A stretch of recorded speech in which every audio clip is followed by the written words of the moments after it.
Hello student, ফিরে আসলাম আমার একটা ক্লাসে। তোমাদের চলছে ক্লাস 10 ম্যাথ, রায় ও মার্টিন পটভচিত্রা। মাধ্যমিক 2026 তোমরা ম্যাথ পরীক্ষা দিতে চলেছো। এই বছর তোমাদের অঙ্ক পরীক্ষা ভালো হতে চলেছে, কারণ প্রদীপ স্যার তোমাদের অঙ্ক শেখাচ্ছে। তো দেখো, আজকে তোমাদের জন্য নিয়ে এসেছি আমি মাধ্যমিক 2026 রায় ও মার্টিন ফার্স্ট সামেটিভ স্কুল 31। আজকে 31 নম্বর স্কুল করাবো, পেজ নাম্বার 124 125। তোমাদের যে স্কুলটা আছে 31 নম্বর স্কুলটা আছে তারকেশ্বর হাই স্কুল। স্কুলটা করাবো তোমাদের বইটা আছে রায় ও মার্টিন প্রশ্নবিচিত্রের বইটা। এই বইটা হাতে নাও, বইটা খুলো, প্রশ্নগুলো দেখো এবং বুঝে শুনে একসঙ্গে চলো অঙ্কগুলো আমরা করি। তাহলে ক্লাস আমরা তাড়াতাড়ি করে শুরু করে দেবো। তোমরা তাড়াতাড়ি করে ভিডিওতে লাইক করে দাও, ভিডিওগুলো বন্ধুর কাছে শেয়ার করে দাও, এবং যারা নতুন আছে এখনও পর্যন্ত যারা চ্যানেলটাকে আমার সাবস্ক্রাইব করোনি, তোমরা তাড়াতাড়ি করে আমার চ্যানেলটাকে সাবস্ক্রাইব করে নাও আমার এরকম ক্লাস পাওয়ার জন্য। তো চলো আজকের ক্লাসের অঙ্কগুলো আমরা সহজভাবে বুঝে নিব। দেখো একের প্রশ্নগুলো, একের 1 নম্বর প্রশ্নটা বলছে কোনো মূলধন 20 বছরে 3 গুণ হলে বার্ষিক সরল সুদের হার কত হবে। কোনো মূলধন দেওয়া নাই, মূলধন বলতে আসল, তাকে আমরা x ধরে নিলাম। দেখো 20 বছরে 3 গুণ হবে, 20 বছরে 3 গুণ বলতে সুদ আসলটা, যে আমাদের সুদ আসল। দেখো এক্স টাকাটা যে আসলটা এক্সটা হবে আমাদের 3 গুণ, সেটা হবে 3x টাকা সুদ আসল। 20 বছরে 3 গুণ বলেছে, তার সুদ আসল 3x। তাহলে দেখো আসল জানা আছে, সুদ আসল জানা আছে, তো আমরা কী পেয়ে যাব, সুদ পেয়ে যাব। তাহলে সুদ হবে, দেখো সুদ আসল থেকে তোমরা আসলটা বাদ দিয়ে দেবা, তখনই তোমরা সুদ পেয়ে যাবে। তাহলে বিয়োগ করে তোমরা পেয়ে যাবা 2x। আচ্ছা, আমাদের যে সরল সুদের সূত্রটা I = PTR/100, এটা হচ্ছে আমাদের সরল সুদের সূত্র। চলো মান বসাও। I হচ্ছে সুদ আমরা পেয়েছি 2x, P হচ্ছে আসল x আছে, আর T সময় দেখো 20 বছর বলেছে, আর সুদের হার যেটা আরটা আমাদের বের হবে। এখানে 0 কেটে দাও, 2 পাচ্ছে 10, x কেটে দাও। তাহলে দেখো তো এখান থেকে আমরা আরের মানটা পেয়ে যাব, এই যে 5 দিয়ে 10 পেয়ে যাব। তাহলে আমাদের বার্ষিক সুদের হারটা কত হয়ে গেল, 10%। দেখো 10% আমাদের আছে এ নাম্বারে, তাহলে আমাদের অ্যান্সার এ নাম্বার। 2 প্রশ্ন দেখো, আমাদের বলেছে একটি শহরের বর্তমান জনসংখ্যা P এবং প্রতি বছর জনসংখ্যা বৃদ্ধির হার 2% হলে 3n বছর পরে জনসংখ্যা কত হবে। আচ্ছা, 3n বছরের জনসংখ্যা দেখো আমরা বের করব। আমরা লিখব 3n বছরে জনসংখ্যা হবে, আমাদের এটা সূত্রটা হবে বর্তমান জনসংখ্যা বলেছে P, তাহলে P × 1। এখানে দেখো জনসংখ্যা বৃদ্ধি বলেছে, তো 1 প্লাস হবে, বৃদ্ধি বলে প্লাস, হ্রাস বলে আমরা মাইনাস। আচ্ছা, তাহলে এখানে দেখো বৃদ্ধি পাচ্ছে 2r% হারে, তাহলে 2r/100, আর সময়টা হচ্ছে 3n, এখানে হবে আমাদের সময়টা 3n। তাহলে এই হচ্ছে আমাদের 3n বছরের জনসংখ্যা, এটা হবে। তা এতজন, তো দেখো এখানে কাটাকাটি যাবে, কিন্তু আমাদের অপশানে কাটাকাটিটা করেনি, এভাবে রেখেছে। তাহলে আমরা এখানে দেখতে পাচ্ছি সি নাম্বার অপশানটা দেখো মিলছে আমাদের, তাহলে অ্যান্সার আমরা সি নাম্বারটা দেবো। 3 প্রশ্ন দেখো, আমাদের বলেছে আমাদের সমীকরণ দেওয়া আছে 7x² - 7 - 50x + k = 0। তো বলেছে এই সমীকরণের বীজদ্বয় পরস্পর অন্যান্য হলে k এর মান বের করতে বলেছে। আচ্ছা, আমরা প্রথমে দ্বিঘাত সমীকরণটা সাজিয়ে নিই। 7x² - 50x আর এখানে প্লাস k - 7 আমরা এক জায়গায় করে দিলাম, ঠিক আছে। আচ্ছা, আমাদের কী বলেছে, এই দ্বিঘাত সমীকরণের বীজদ্বয় পরস্পর অন্যান্য বলেছে। দেখো বীজদ্বয় যদি অন্যান্য হয়, অন্যান্য বলতে কাকে বলে, একটা যদি আলফা হয় একটা হবে 1/α, একে বলে বীজদ্বয় অন্যান্য। তাহলে কোনো দ্বিঘাত সমীকরণের বীজদ্বয় অন্যান্য হলে এই যে সি আর এটা আমাদের সমান হবে, এই যে সিটা আছে k - 7, হ্যাঁ এই যে 7 আছে, এই যে সি, এটাকে এ বলে, ধ্রুবক সংখ্যাটা সি আর s² সংখ্যা এ, সি আর এ সমান হয়ে যাবে। তাহলে এখান থেকে দেখো আমরা k এর মানটা কত পেয়ে যাবো, থেকে 7 আছে, এটা -7টা +7 হয়ে যাবে। তাহলে বা k = কত হবে, 7 7 14। তাহলে আমাদের k এর মানটা 14, দেখো আমাদের অপশানে মিলেছে কত, ডি নাম্বারে। তাহলে অ্যান্সার আমাদের ডি নাম্বার। 4 প্রশ্ন দেখো, আমার দেওয়া আছে 2a = 3b = 4c। তাহলে আমাদের মান রুখতে বলেছে a/b / c এর মান কত হবে। তো দেখো আমরা কী করছি, এখান থেকে a/1/2 করে নেব। এই যে এটা 2a আছে, তো a/1/2, তোমরা এটাকে সলভ করো, এটা 1/2টা উপরে উঠে যাবে, আবার 2a ফিরে আসবে, এটাকে সলভ করলে এটা আসবে। একইভাবে এখানে b রেখে এখানে 1/3 করে দিলাম, আর এখানে c রেখে 1/4 করে দিলাম। এটাকে করা যায়, এটাকে সলভ করলে আবার এটাই ফিরে আসবে। আচ্ছা, তাহলে দেখো আমরা এখানে অনুপাতে এই যে এর জায়গায় 1/2 বসাতে পারবো, যেহেতু অনুপাত আছে। তাহলে এর জায়গায় 1/2 আর b এর জায়গায় আমরা 1/3 বসাতে পারবো, যে b এর জায়গায় 1/3 আর c এর জায়গায় বসিয়ে দেবো 1/4। এবার এদেরকে কী করে নাও, পূর্ণ সংখ্যা অনুপাতে করে নাও।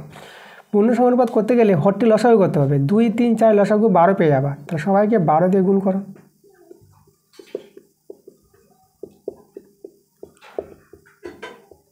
12 দিয়ে গুণ করবো সবাইকে। তাহলে এখানে 2 6 12, এটা যাবে 6 এটা 3 4 12, তাহলে এখানে 4 পেয়ে যাবো, এটা 4 3 12, তাহলে এখানে আমরা 3 পেয়ে যাবো। তাহলে আমরা পেয়ে গেলাম A/B/C এর মানটা 6:4:3। এটা আমাদের অ্যান্সার। দেখো তো কত নম্বর অপশানে মিলেছে। এটা আমাদের আছে সি নাম্বারে। দেখো 5-এর প্রশ্নটা আমাদের বলেছে ABCD এবং ABED দুটি বৃত্তস্থ চতুর্ভুজ আছে। কোণ ABC 110 ডিগ্রি, কোণ ABC 20 ডিগ্রি হলে কোণ ADE এর মান কত বলেছে। আচ্ছা, দুটো বৃত্তস্থ চতুর্ভুজ বলেছে, চলো আমরা ছবিটা আঁকি। তাহলে আমরা একটা বৃত্ত তৈরি করব। তো প্রথমে আমরা দেখো এই যে AB,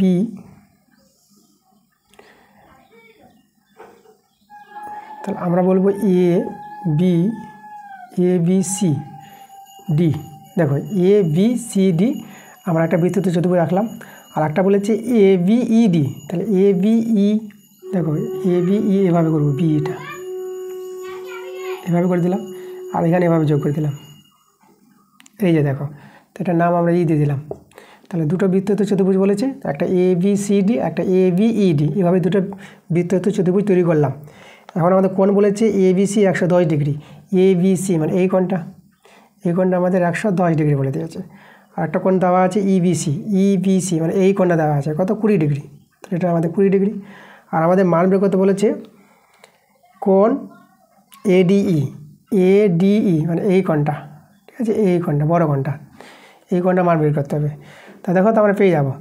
লক্ষ্য করো এই যে ABED, তাহলে এই কোণটা যদি পেয়ে যাই, তাই না, তাহলে এই কোণটা পেয়ে গেলে এই কোণটা পেয়ে যাবো, কারণ বৃত্তস্থ চতুর্ভুজের বিপরীত কোণগুলো পরস্পর সম্পূরক। তাহলে আমরা এই কোণটা কী করে পাবো। দেখো সম্পূর্ণটা হচ্ছে আমাদের 110 ডিগ্রি, একটা 20 ডিগ্রিটা বাদ দিলে পরে এই কোণটা পেয়ে যাবো। তাহলে আমরা বের করব ABE, কোণ ABE এটা হবে 110 ডিগ্রি থেকে 20 ডিগ্রি বিয়োগ করো, তো এটা আমরা পেয়ে যাবো কত, এটা 90 ডিগ্রি পেয়ে যাবো। এই কোণটা 90 ডিগ্রি হয়ে গেল। এবার দেখো এই কোণটা আমরা পেয়ে যাব, কোণ ADE, এটা আমাদের চেয়েছে। তো দেখো তো এই যে ABED বৃত্তস্থ চতুর্ভুজের এই কোণটা আর এই কোণটা আমাদের কি বিপরীত কোণ, আর বৃত্তস্থ চতুর্ভুজের বিপরীত কোণগুলো পরস্পর সম্পূরক। তাহলে এই যদি 90 ডিগ্রি হয়, তাহলে এই কোণটা হবে 180 ডিগ্রি থেকে 90 ডিগ্রি বাদ, তো 180 ডিগ্রি থেকে 90 ডিগ্রি বিয়োগ করে পেয়ে যাবো, এটা আমাদের 90 ডিগ্রি হবে। তো দেখো আমাদের ADE যে কোণটা বের করতে বলেছিল সেটা পেয়ে গেলাম কত, 90 ডিগ্রি, এটা আমাদের অ্যান্সার। তো 90 ডিগ্রি দেখো আমাদের বি নাম্বার অপশানে আছে, তাহলে অ্যান্সারটা আমাদের বি নাম্বার। তাহলে এই যে কোণটা আছে এই যে ADE, এটা কত পেয়ে গেলাম, 90 ডিগ্রি পেয়ে গেলাম। দেখো 6 প্রশ্নটা আমাদের পাশের চিত্রে ছবি দেওয়া আছে। চিত্রে ও বৃত্তের কেন্দ্র আছে, আর প্রবৃদ্ধ AOC, এই যে এই কোণটা প্রবৃদ্ধ AOC, এই কোণটা 300 ডিগ্রি দেওয়া আছে। আর কোণ ABC এই কোণের মানটা আমাদের বের করতে বলেছে। তা দেখো এই কোণটা কী করে পাবো, আগে আমরা এই কোণটা বের করে নেব, কোণ AOC। তাহলে কোণ AOC কত হবে, তা দেখো তো পুরো কোণটা তো আমাদের 360 ডিগ্রি, তা 360 ডিগ্রি থেকে এদের প্রবৃদ্ধ AOC কোণটা বাদ দিয়ে দেবো, 300 ডিগ্রি আমরা বিয়োগ করে দেবো। তো বিয়োগ করে কত হবে, 60 ডিগ্রি। তাহলে দেখো এই কোণটা আমরা পেয়ে গেলাম 60 ডিগ্রি। এখন এই যে AC চাপের উপর অবস্থিত কেন্দ্রস্থ কোণটা AOC আর বৃত্তস্থ কোণ হচ্ছে ABC। তো আমরা জানি কেন্দ্রস্থ কোণ বৃত্তস্থ কোণের দ্বিগুণ হয়, আর বৃত্তস্থ কোণটা কেন্দ্রস্থ কোণ অর্ধেক হবে, এটা 60 ডিগ্রি হলে এটা কত হবে, অর্ধেক 30 ডিগ্রি হয়ে যাবে। দেখো আমরা কোণ ABC কত পেয়ে গেলাম, 30 ডিগ্রি পেয়ে গেলাম, তাহলে এটাই আমাদের অ্যান্সার। তো দেখো 30 ডিগ্রি আমাদের অপশানে আছে, বি নাম্বার অপশানে। এই যে দেখো 2 এর প্রশ্নগুলো, 2 এর 1-এর প্রশ্ন বলেছে বার্ষিক সরল সুদের হার কত হলে 5 বছরের সুদ আসলের 1/4 অংশ হবে।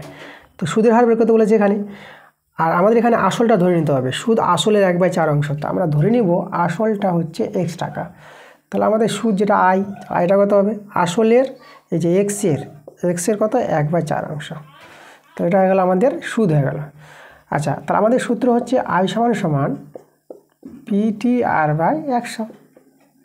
তাহলে মান বসাবো, সুদ আমরা পেলাম x × 1/4, আসল P হচ্ছে আমাদের x, আর সময় T দেখো 5 বছর বলে দিয়েছে, তা T এর জায়গায় 5, আর সুদের হার বের করতে বলেছে 8টা বের হবে, আর নিচে 100।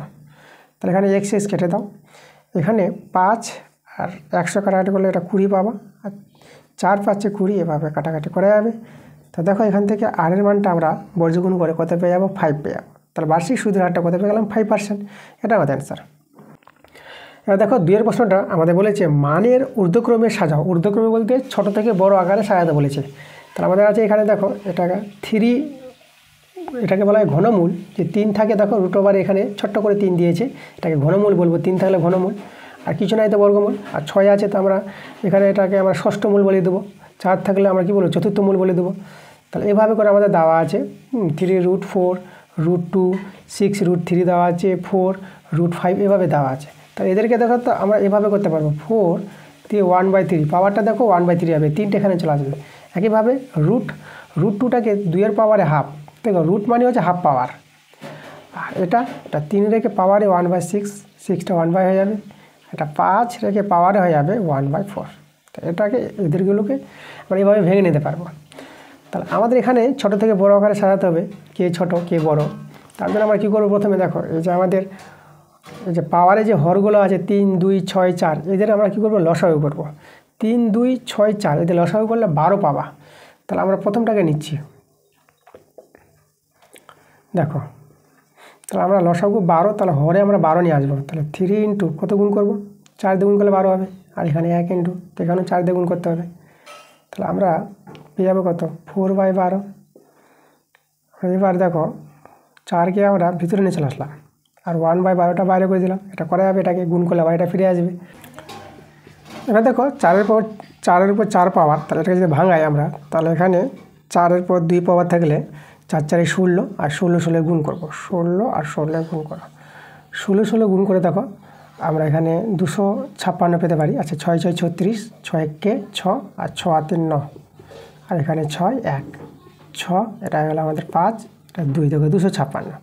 তাহলে আমরা 256, আর বাইরে তো 1/12 এভাবে ভেঙে নিলাম। দেখো এটাকে কীভাবে সরল করে এভাবে করে, তাহলে 1/12 পাওয়ারে রাখবো, প্রত্যেকের এভাবে হবে। তাহলে আমরা 2-এর পাওয়ারে 1/2, তাহলে এখানে আমরা দেখো তো 2 আছে, তা 2-এর সঙ্গে কত গুণ করলে 12 হবে 6, তাহলে 1 আছে এখানে আমরা 6 গুণ করবো।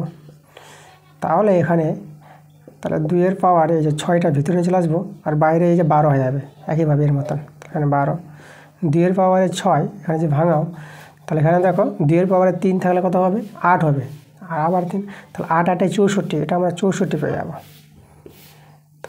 1/12। তাহলে কীভাবে এটা 3-এর পাওয়ারে 1/6, তাহলে এখানে দেখো আমরা এখানে এই যে দেখো 3 1 6, তাহলে কত গুণ করবো 6-এর সঙ্গে, 6-এর সঙ্গে আমাদের 2 গুণ করতে হবে। তাহলে এখানে 2 গুণ, তাহলে এখানে দেখো 2টা ভিতরে আসবে, আর এই যে 6 দিয়ে 12, 1/12টা বাইরে। তাহলে এখানে কত আছে, এটাতে 9 চলে আসছে 1/12। তারপরে আছে কে, তারপরে দেখো 5-এর পাওয়ারে 1/4, 5-এর পাওয়ারে 1/4, 5 রেখে দেখো এটা গুণ করবো কত দিয়ে। আচ্ছা 4 আছে, তো 12 আনার জন্য 3 দিয়ে গুণ করবো। তাহলে এখানে 1 আছে, এখানে 3 দিয়ে গুণ, 3 আছে, এটা গুণিত 3। তাহলে এখন 3টা ভিতরে নিয়ে আসবো, আর 1/12 বাইরে হয়ে যাবে। আচ্ছা 5-এর কিউব বলতে এটা কত হবে 125 হবে এটা, আর 1/12। এবার যে সংখ্যাগুলো পেলাম দেখো 125, 9, 64, 256, এই সংখ্যাগুলোকে দেখে আমরা বলে দেবো কে বড় আছে আর কে ছোট আছে। তাহলে 9 সবচেয়ে ছোট থেকে বড় বলেছে, তাহলে 9 বলতে এই যে এটা 3-এর পাওয়ারে 1/6, এই যে 3-এর পাওয়ারে 1/6, এটা মানে হচ্ছে এটা। তাহলে আমরা লিখবো এই যে অতএব দিয়ে 6 বর্গমূল 3, যেটাকে ষষ্ঠ মূল বলা হয়। ছোট্ট করে 6টা দিতে হবে, এখানে এটা 6টা ছোট্ট করে দিতে হবে, যে 6 আসে, হ্যাঁ এটাকে বলে ষষ্ঠ মূল। তা এটা আমাদের ছোট, তাহলে ছোট বলে যে এইভাবে চিহ্ন দিব লেস দেন, এটাকে ক্ষুদ্রতম চিহ্ন বলা হয়। তবে 9-এর পর কে ছোটো আছে দেখো, 9-এর পর ছোটো আছে 64, যেটা ছোটো আছে। তাহলে 64 কত 2-এর পাওয়ারে 1/2, 2-এর পাওয়ারে 1/2 মানে এটা এই যে 2 নম্বরটা, তো এটা হয়ে গেল আমাদের এখানে √2। তারপরে এভাবে এই ছোটো, তারপরে বড়ো, তারপরে বড়ো হতে যাবে। তারপরে এবার দেখো 9 আর আমাদের কত হয়ে গেছে 64 হয়ে গেছে, এখন আছে 256, আর আছে আমাদের কি 125। তার আমাদের এটা হবে, তাহলে 125 শেষেরটা বলতে যে এটা। তাহলে এখানে আমাদের যে চতুর্থ যেটা আছে 4 রেখে আর 5 বর্গমূল হয়ে গেছে। তারপরে আমাদের শেষেরটা হচ্ছে এই যে প্রথমটা হচ্ছে এই যে যেটাকে ঘনমূল আছে, এটা ঘনমূল 4। তাহলে এই যে আমাদের ছোট থেকে বড় মানের ঊর্ধ্বক্রম অনুসারে সাজাতে বলেছিল, আমরা সাজিয়ে দিলাম। দেখো 3-এর প্রশ্নটা আমাদের বলেছে দুটি সমকেন্দ্রীয় বৃত্তের কেন্দ্র ও একটি সরলরেখা একটি বৃত্তকে এ ও বি বিন্দুতে এবং অপর বৃত্তকে সি ও ডি বিন্দুতে ছেদ করে তাহলে আমাদের দেখো এসি দেওয়া আছে 5 সেমি, তার বিডির দৈর্ঘ্য বের করতে বলেছে। তখন আমরা ছবিটা আঁকি। আমাদের একটা বৃত্ত, আর এখানে আর একটা বৃত্ত বলেছে। দেখো তাহলে আমরা একটা ছোটো করে বৃত্ত এঁকে নেব। এই যে সমকেন্দ্রী, মানে একটাই কেন্দ্র দিয়ে দুটো বৃত্ত, কেন্দ্র আমরা ও দিয়ে দিলাম। তাহলে এবার একটা সরলরেখা এভাবে যদি করি আমরা, এই যে সরলরেখাটা, তাহলে এই সরলরেখা যে আছে, এই সরলরেখাটা এই যে বড় বৃত্তকে বলেছে এবি বিন্দুতে ছেদ করেছে, এবি, আর ছোটো বৃত্তটাকে সিডি বিন্দুতে ছেদ করবে, এটা বলে দিয়েছে প্রশ্নে। তাহলে আমাদের এখানে এসি দেওয়া আছে কত, 5 সেমি। তাহলে আমাদের এই যে বিডি, এসি দেওয়া আছে 5 সেমি, তাহলে আমাদের এখানে বের করতে বলেছে বিডি বের করতে বলেছে। তাহলে বিডি কত হবে, ঠিক আছে, এই অংশটা আমাদের বের করতে হবে। আচ্ছা, তা আমরা কী করবো, এই যে কেন্দ্র থেকে আমরা লম্ব পি করলাম, ঠিক আছে, ওপি আমাদের লম্ব এবি বা সিডির উপর। তাহলে দেখো তো আমরা যে বড় বৃত্তের ক্ষেত্রে যদি বলি ব্যাস না এরূপ কোনো যের উপর কেন্দ্রগামী লম্ব সরলরেখা, সেই যেটিকে সমদ্বিখণ্ডিত করবে, তাহলে এখান থেকে আমরা এপি সমান সমান পিবি পেয়ে যাবো। তাহলে এটা আমাদের আছে ধর্ম, এপি সমান সমান পিবি পাবো, তাই না। আর আবার দেখো এই যে সিডি যেটা ছোটো বৃত্তের ক্ষেত্রে, তাহলে এখানেও তো আমাদের দেখো এই যে যের উপর ব্যাস নয় এর উপর যের উপর কেন্দ্রগামী লম্ব সরলরেখা, সেই যেটিকে সমদ্বিখণ্ডিত করবে। তাহলে এখানে আমরা এই যে সিপি সমান সমান পিডি পেয়ে যাবো, এবং আমরা এই যে সিপি সমান সমান পিডি পেয়ে যাবো, ঠিক আছে। এবার দেখো আমরা কী করবো, এই যে এপি থেকে আমরা বিয়োগ করব, এই যে সিপি বিয়োগ করে দেবো, দাঁড়াও, আমরা করবো এপি মাইনাস সিপি, এটা সমান সমান হয়ে যাবে আমরা যদি এদিকে পিবি থেকে বিয়োগ করে দিই পিডি, ঠিক আছে, এটা আমাদের সমান হবে। কারণ লক্ষ্য করো আমাদের এটা যদি তোমাদের বোঝাচ্ছি আমি, এটা যদি আমাদের 4 হয় তাহলে এ কত 4, আর এটা যদি 2 করে হয় 2, এও 2, তাই দেখো আমাদের 4 থেকে 2 বাদ কত হবে 2 হবে, আবার এই যে 4 থেকে 2 বাদ তাহলে কত হবে 2 হবে, তার জন্য এদের বিয়োগফলটা সমান চলে আসছে আমাদের। তো এবার যে বিয়োগটা করো তো, এই যে এপি থেকে এই যে আমাদের সিপিটা বাদ, তাহলে এসি পড়ে থাকবে, এটা আমাদের এসি হয়ে যাবে সমান সমান। এবার আমাদের যে পিবি থেকে আমরা পিডি বাদ দিব, তো কত বিডি পড়ে থাকবে, তো এটা হবে আমাদের বিডি। দেখো এসি দেওয়া আছে 5 সেমি, তাহলে বিডি কত হবে, বিডি হয়ে যাবে আমাদের 5 সেমি। তাহলে বিডির মানটা 5 সেমি পেয়ে গেলাম, এটা আমাদের অ্যান্সার। এবার দেখো 4 প্রশ্নটা আমাদের এখানে বলেছে প্রদত্ত চিত্র আমাদের দেওয়া আছে। তো ও বৃত্তের কেন্দ্র আছে, আর এখান থেকে এই ছবি থেকে এক্স ও ওয়াইয়ের মান বের করতে বলেছে। এক্স এখানে আছে এক্স ডিগ্রি, এই কোণটা ওয়াই ডিগ্রি, এই কোণটা আর এই কোণটা বের করতে হবে, দেওয়া আছে এই কোণটা, দেখো এটা 120 ডিগ্রি দেওয়া আছে। তা লক্ষ্য করে এই কোণটা যে দেওয়া আছে, তাহলে আমরা কিন্তু এই কোণটা পেয়ে যাবো। এই যে চাপের উপর অবস্থিত এটা হচ্ছে কেন্দ্রস্থ কোণ, আর এটা হচ্ছে আমাদের কি বৃত্তস্থ কোণ। তাহলে কেন্দ্রস্থ কোণের অর্ধেক হবে বৃত্তস্থ কোণ, তাহলে এক্স ডিগ্রির মানটা কত পেয়ে যাবো, এক্স ডিগ্রির মানটা পেয়ে যাবো এই যে 120 ডিগ্রিকে 2 দিয়ে ভাগ করে পাবো, 60 ডিগ্রি পেয়ে যাবো। তাহলে এক্স ডিগ্রির মান আমরা পেয়ে গেলাম 60 ডিগ্রি, একটা অ্যান্সার কমপ্লিট। এবার দেখে এটা একইভাবে এই কোণটা আমাদের বের করতে হবে।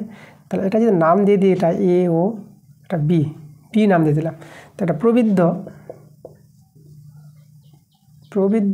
এ ও বি, প্রবৃদ্ধ এ ও বিটা কত হবে দেখো, এটা হবে দেখো 360 ডিগ্রি থেকে 120 ডিগ্রি বাদ দিতাম, তো এটা হয়ে যাবে দেখো 0 ডিগ্রি, এটা হয়ে যাবে 4, এটা হবে আমাদের কত 240 ডিগ্রি। এই কোণটা কত পেয়ে গেলাম 240 ডিগ্রি, ভালো করে লিখে একটু। আচ্ছা 240 ডিগ্রি।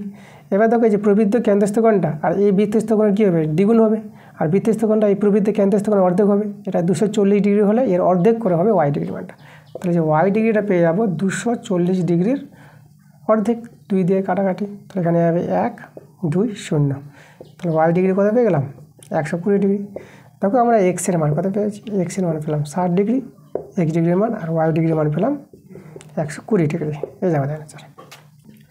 এবার দেখো 5 প্রশ্নটা আমাদের বলেছে দুটি আয়তঘনের মাত্রাগুলির দৈর্ঘ্য যথাক্রমে 4 একক, 6 একক, 4 একক, এবং পরের একটা আয়তঘন আছে তার মাত্রাগুলি দেওয়া আছে 8 একক, 2h-1 একক, 2 একক। তা বলছে যদি আয়তঘন দুটির ঘনফল সমান হয় তাহলে এই চের মান বের করতে বলেছে।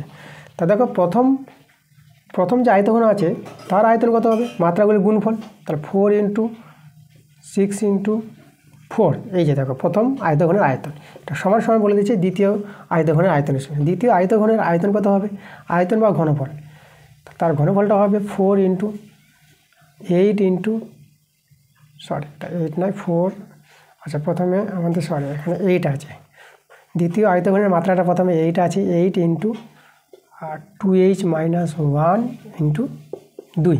ঠিক আছে, প্রথম আয়তঘনের আয়তন আর এটা দ্বিতীয় আয়তঘনের আয়তন, আয়তন বা ঘনফল একই জিনিস। তো এখান থেকে সরল করে আমরা এইচের মানটা বের করে নেব। কাটাকাটি করো, 4 2 8 আর এই 2 2 4, এখানে 4টা কেটে গেল। তাহলে আমাদের 2h - 1 = 6। 2h - 1 ওদিকে যোগ হয়ে 7 হয়ে যাবে। তাহলে h = 7/2।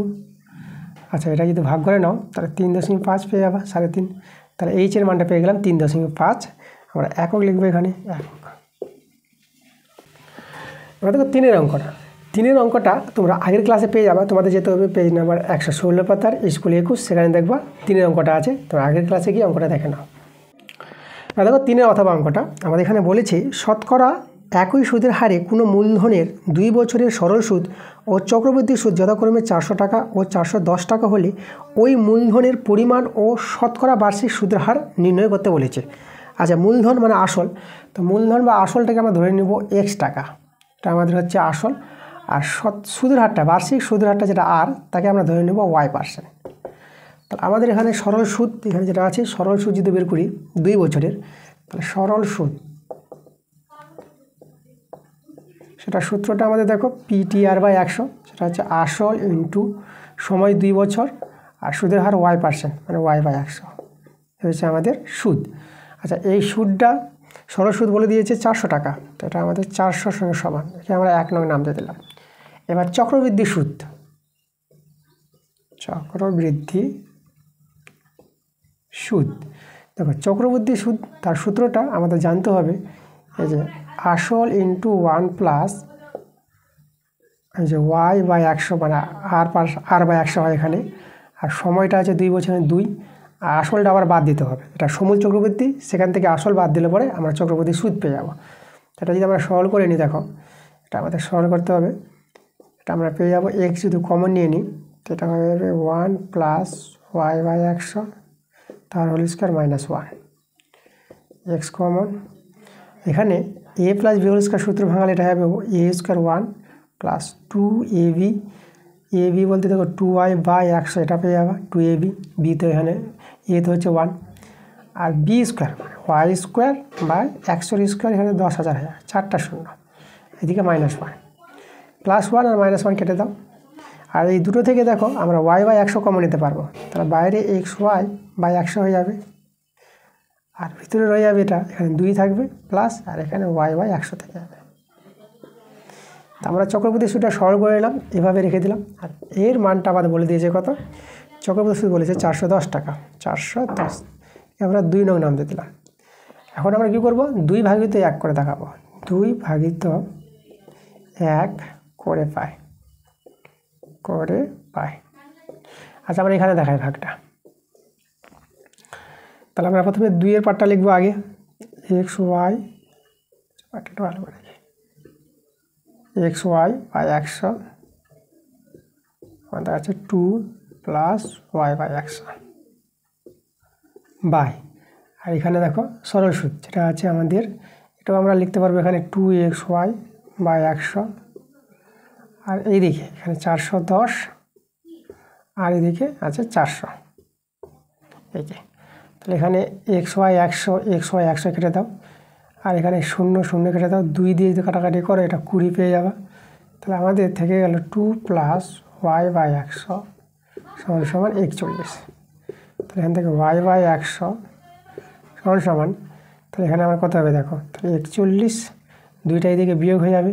আজ এখানে 20টা আমাদের ছুটে গেছে, তাহলে যে 41/20 হবে এটা, আর এখানেও আমাদের হবে 41/20 - 2, বা y = 100। এটা ভগ্নাংশে যোগ বিয়োগ করবা, এটা হবে 40, 41 বিয়োগ করলে 1/20 হবে, একটা 0 কেটে দাও, 2 × 5 = 10, তাহলে এখান থেকে y-এর মানটা বর্গমূল করে 5 পেয়ে যাবো। তা দেখো বার্ষিক সুদের হারটা আমরা 5% পেয়ে গেলাম, এটা একটা অ্যান্সার।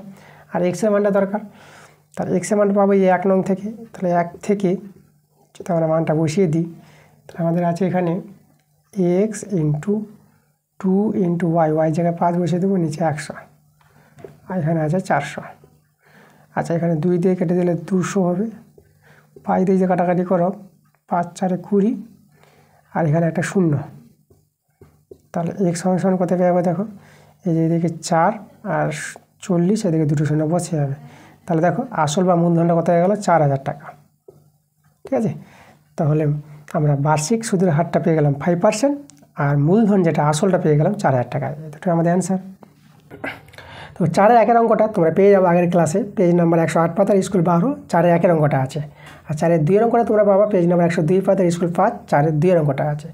আর 5-এর অঙ্কটা তোমরা পাবা পেজ নাম্বার 107 স্কুল 11, 5-এর অঙ্কটা আছে। আর 5-এর অথবা অঙ্কটা তোমরা পেয়ে যাবা পেজ নাম্বার 103 পাতার স্কুল 7, সেখানে দেখবা 5-এর অঙ্কটা আছে। তো এই অঙ্কগুলো আগের ক্লাসে তোমরা দেখে নাও। দেখো 6-এর অঙ্কটা আমাদের দেওয়া আছে 10x + 3y = 5x + 2y = 9:5 হলে 2x + y = x + 2y এর মানটা আমাদের বের করতে বলেছে। দেখো আমরা এখান থেকে একটু ভেঙে নিব আর অনুপাতকে বাই করে নেব। 10x + 3y / 5x + 2y, আর এখানে 9/5 করে দিলাম। এবার বর্গগুণ করে নিচ্ছি। আচ্ছা, বর্গগুণ করলে দেখো আমাদের এখানে দাঁড়িয়ে যাবে, আচ্ছা পাই দিয়ে যদি গুণ করি 50x + 5 × 3 = 15y, এটা 9 পাচ্ছে 45x + 9 দিয়ে 18y। এক্সগুলোকে বাঁদিকে, ওয়াইগুলো ডান দিকে করি। দেখো এটা বাঁদিকে করলে এর সঙ্গে বিয়োগ হয়ে আমরা কত পেয়ে যাবো, 50 থেকে 45 বিয়োগ হবে, তো এটা 5x হয়ে যাবে। আর এটা এদিকে এসে বিয়োগ হবে, তাহলে 18 থেকে 15 চলে গেলো, 18 থেকে 15 গেলে 3y।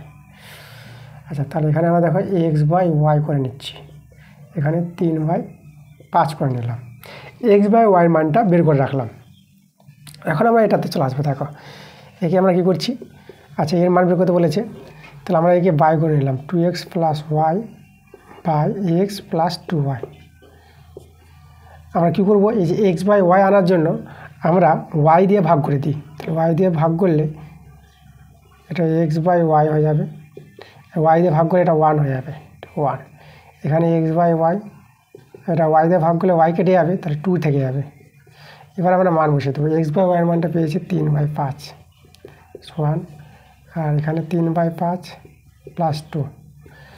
এখানে দেখো আমরা যে ভগ্নাংশ যোগ বিয়োগ করি উপরে লসাগু 5, এটা হয়ে যাবে দেখো কত, এটা আমাদের 6 + 5 হবে। আর নিচে লসাগু 5, 3 নেমে যাবে, +5 দিয়ে 10।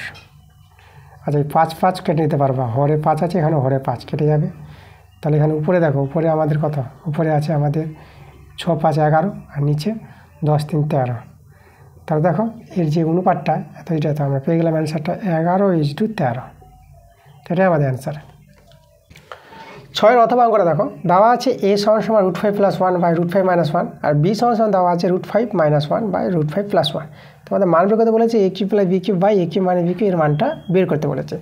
আচ্ছা আমরা এখান থেকে যে সরল করি, সূত্রগুলো ফেলি, তাহলে a + b আসবে আর ab আসবে। তাহলে আমরা এখান থেকে a + b আর ab বের করে রেখে দেবো। তো আগে আমরা প্রথমে a + b বের করছি, √5 + 1 √5 - 1 প্লাস √5 - 1 আর √5 + 1। আচ্ছা আমরা হর কম্বিনেশন যদি করি, তাহলে এখানে √5 - 1 গুণ হবে √5 + 1 দিয়ে, উপরে √5 + 1 গুণ হবে √5 + 1 দিয়ে। একইভাবে এখানে করবো হর কম্বিনেশন, √5 + 1 আর √5 - 1 দিয়ে গুণ হবে, উপরে √5 - 1 আছে, আর √5 - 1 দিয়ে আবার গুণ হবে। উপরে তো দেখো তো গুণ করলে পরে এটা 5 পেয়ে যাবে, এটা √5 আবার √5 আর 1, এখানে a² - b²।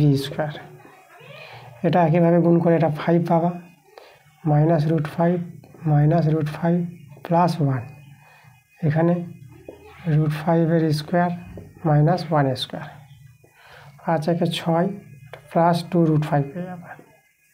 এখানে 5 - 1 6 - 2 √5, তা 5 - 1। আচ্ছা তো দেখো তো এটা এখানে আমরা 4 পাবো, 6 + 2 √5 4 হয়ে যাবে, 6 - 2 √5 এটা 4 হয়ে যাবে। আচ্ছা তাহলে এখানে ভগ্নাংশ যোগ বিয়োগ করলে লসাগু 4, 6 + 2 √5 6 - 2 √5, প্লাস 2√5 মাইনাস 2√5 কেটে যাবে। তাহলে দেখো আমাদের 6 6 যোগ করে 12/4, কাটাকাটি করো 3। তাহলে দেখো a প্লাস b এর মানটা 3 পেয়ে গেলাম। এবার আমরা a b এর মানটা বের করব। তাহলে a b বলতে √5 প্লাস 1/√5 মাইনাস 1 আর √5 মাইনাস 1/√5 প্লাস 1। তাহলে দেখো তো এটার সঙ্গে এটা কেটে যাবে আর এটার সঙ্গে এটা কাটছে, দেখো তাহলে কেটে গিয়ে 1। তাহলে এ বির মানটা 1 পেয়ে গেলাম। এটা এ ভি সমান 1। আচ্ছা, আমাদের অঙ্কটাতে a মাইনাস বি প্রয়োজন পড়বে। a প্লাস বি বের করেছি, a মাইনাস বিও আমার বের করব। এবং a মাইনাস বি দেখো একইভাবে এখানে দেখো প্লাসগুলোতে মাইনাস বসিয়ে আমরা এই জায়গায় নিয়ে চলে আসছি। একইভাবে করে এই যে 6 প্লাস 2√5/4 আসবে আর এখানে মাইনাস হয়ে যাবে, আর 6 মাইনাস 2√5 আর নিচে আমাদের 4 হয়ে যাবে। ওকে, আচ্ছা দেখো প্লাসের জায়গায় শুধু মাইনাস হয়ে গেছে, একইভাবে আমরা করে দিলাম। তাহলে লসাগু এখানে 4, 6 প্লাস 2√5 মাইনাস 6 আর মাইনাসের জন্য এটা প্লাস হয়ে যাবে 2√5। এখানে 6 কেটে যাচ্ছে, তাহলে 4√5/4, 4 কেটে গেল। তাহলে দেখো a মাইনাস বি এর মানটা কত পেয়ে গেলাম, শুধু √5 পেয়ে গেলাম। আর a প্লাস বি এর মানটা তো আমরা পেয়েছি 3 পেয়েছি। তাহলে a বির মান 1, a plus B 3, a minus b √5। এই মানগুলো আমাদের কাজে লাগিয়ে এর মানটা বের করব। তো আমাদের একটা জায়গাটা প্লেস করব। তাহলে এর মানটা বের করব। তাহলে আমরা দেখো আছে a cube plus B cube আর a cube minus B cube. চলো a কিউব প্লাস বি কিউবের সূত্র a প্লাস বি তার whole cube minus 3ab into a plus B. ঠিক আছে, এটা a কিউব প্লাস বি কিউবের মান নির্ণয়ের সূত্র। আর নিচে একই সূত্র a কিউব মানে বি কিউব মান নির্ণয়ের সূত্র a মাইনাস বি তার whole cube plus 3ab into a minus B. আচ্ছা, তাহলে এবার আমরা মানগুলো বসাবো। সবার মান বের করে গেছি। a প্লাস বির মান 3, 3 cube minus 3 into 1, a plus B 3। a minus B এর মান √5, √5 কিউব প্লাস 3 ইন্টু 1 ইন্টু √5। উপরে 27, এটা 9। নিচে দেখো √5 কিউব 5√5 পেয়ে যাবে। 3টা √5, 2টো √5 5 হয়ে যাবে, একটা √5 থেকে যাবে। এখানে প্লাস 3√5। তো দেখো 27 থেকে 9 বিয়োগ করলে এটা হবে 18 আর নিচে 5 আর 3 এটা হবে 8√5। আচ্ছা, এখানে যদি আমরা 2 দিয়ে কাটাকাটি করি 2 9 18 আর 2 4 8, 4√5। আচ্ছা, আমরা কত পেলাম দেখো, সমান সমান উপরে 9 আর নিচে 4√5। আমরা হর কন্ডিশন যদি করি তাহলে √5 দিয়ে উপর নিচ গুণ করবো, পেয়েছে √5 দিয়ে উপর নিচ গুণ। তা দেখো তো আমাদের কত দাঁড়াবে। আচ্ছা, এখানে দেখাই সমান সমান 9√5 আর এটা 4 ইন্টু 5 পেয়ে যাবে। তাহলে 9√5 নিচে 20। তো এটাই আমাদের অ্যান্সার, এই যে 9√5/20। এবার দেখো 7-এর উপপাদ্যটা তোমরা আগের ক্লাসে পেয়ে যাবা, পেজ নাম্বার 102 পাতার স্কুল 6, সেখানে দেখবা 7-এর উপপাদ্যটা আছে। আর 7-এর অথবা উপপাদ্যটা তোমরা পেয়ে যাবা পেজ নাম্বার 100 পাতার স্কুল 2, সেখানে দেখবা 7-এর উপপাদ্যটা আছে। এই দুটো উপপাদ্য তোমরা আগের ক্লাসে পেয়ে যাবা, তোমরা আগের ক্লাস থেকে দুটো উপপাদ্য দেখে নাও। দেখো 8-এর অঙ্কটা এবার বলছি 48 মিটার লম্বা আর 31.5 মিটার চওড়া এক খণ্ড নিচু জমিকে 6.5 ডেসিমিটার উঁচু করার জন্য ঠিক করা হয়েছে। পাশের 27 মিটার লম্বা এবং 18.2 মিটার চওড়া একটি জমি গর্ত করে মাটি তোলা হবে। গর্তটি কত মিটার গভীর হবে সেটা আমাদের বের করতে বলেছে। তো আমরা ধরে নেব গর্তটিকে x মিটার গভীর করতে হবে। ওকে, কতটা ধরি গর্তটি x মিটার গভীর করতে হবে। এবার দেখো আমরা যদি বলি গর্তটির আয়তন কত, তাহলে গর্তটির দেখো এখানে দৈর্ঘ্য প্রস্থ উচ্চতা বলে দিয়েছে। যেটা লম্বাটা সেটা হচ্ছে 27 বলেছে, 27 মিটার। আর চওড়া যেটা বলেছে 18.2 মিটার। আর যেটা গভীর উচ্চতা সেটা হচ্ছে x আমাদের। এবার যে মাটিতে ফেলবে এই মাটিটা, গর্তের মাটিটা একটা জমিতে, সেই জমির দৈর্ঘ্য প্রস্থ এবং কত উঁচু করবে সেটা বলে দিয়েছে। তার আয়তনটাই আর এই মাটির আয়তনটা সমান হবে, কারণ এই মাটিটাই ফেলছে জমির উপর। তাহলে সেই জমির যে আয়তনটা আছে তারা মাটি ফেলবে, তার দৈর্ঘ্যটা বলেছে 48 মিটার লম্বা, আর চওড়া যেটা বলেছে 31.5, আর যেটা উঁচু করবে জমিটা সেটা হচ্ছে 6.5 ডেসিমিটার। আচ্ছা দেখো 6.5 ডেসিমিটার আছে, তাহলে এই যে আমাদের 6.5 ডেসিমিটার আছে না, তো ডেসিমিটারকে মিটার করতে হবে, তার জন্য আমাদের কিন্তু 10 দিয়ে ভাগ করতে হবে। ডেসিমিটারকে মিটার করলে, তাই না, 10 দিয়ে ভাগ করতে হবে। ডেসিমিটার ছোটো, মিটার বড়, আর ছোটো থেকে বড় হয়ে গেলে ভাগ করতে হয়। ডেসিমিটার মিটারের মধ্যে একটা ঘর পার্থক্য, একটা ঘর বললে একটা 10 দিয়ে ভাগ, এটা তোমাদের এটা করতে হবে, নাহলে কিন্তু অঙ্কটা ভুল হয়ে যাবে। যেহেতু একজন ডেসিমিটার ছিল, আমরা মিটার করার জন্য 10 দিয়ে ভাগ করলাম। এবার কাটাকাটি করো, দেখো এবার অঙ্কটা হয়ে যাবে আমাদের। আচ্ছা দেখো এখানে একটার পর দশমিক, এখানে একটা পর দশমিক, আমরা ভেনিশ করে দিলাম, আর এই দশমিকটা উঠিয়ে আমরা এখানে 10 করে নিতে পারবো। চলো আমরা কাটাকাটি করে দেখো, 3 দিয়ে করি 3 নং 27, এখানে 3 দিয়ে, 3 একে 3, আর এখানে চলে আসলে কত 1, 3 6 18। এবার দেখো, আচ্ছা এর সঙ্গে 3 দিয়ে কাটাকাটি করা যাবে, 3 3 9, আর এখানে 3 একে 3, 0 হবে, 3 5 15। আবার 3 দিয়ে কাটাকাটি করতে পারবো, দেখো 3 3 9, আর 3 5 15, 35। আচ্ছা এখানে দেখো 2 দিয়ে করি, 2 নং 18, 2 একে 2, আর এখানে 2 8 16, আর 91, 13 দিয়ে করি, 13 7 91, আর 13 5 65। এবার 7 5 35, দেখো 7 5 35। আচ্ছা এখানে আমরা করবো 5 দিয়ে 10, আর এখানে করবো 5 দিয়ে 10। আচ্ছা এখানে 2 4 8, আবার এখানে 2 2 4, তাহলে সব কেটে গেছে, শুধু 2 বেঁচে আছে আমাদের। তাহলে এক্সের মান কত পেলাম 2। তাই যে আমাদের গর্তটি যে গভীর করতে হবে কতটা, তাহলে গর্তটি 2 মিটার, 2 মিটার গভীর করতে হবে, তার অ্যান্সার আমাদের 2 মিটার। দেখো 8-এর অথবা অঙ্কটা। তো আজকের ক্লাসের আমাদের শেষ প্রশ্ন। দেখো আমাদের এই অঙ্কটা আগের ক্লাসে করা হয়ে গেছে, তোমাদের যেতে হবে পেজ নাম্বার 102 পাতার স্কুল 5, সেখানে দেখবো 8-এর অথবা অঙ্কটা আছে, তোমরা আগের ক্লাসে গিয়ে অঙ্কটা দেখে নাও। তাহলে এই ছিল আমাদের আজকের ক্লাসের অঙ্কগুলো, তোমাদের সব অঙ্কগুলো করে দিয়েছি, তোমরা মনোযোগ সহকারে দেখো, সব অঙ্কগুলো বুঝতে পারবে। যদি কোনো জায়গায় সমস্যা হয় তোমরা কমেন্টে নিশ্চয়ই জানাবা। তো দেখা হচ্ছে তোমাদের সঙ্গে পরের ভিডিওতে, তোমরা সবাই ভালো থেকো।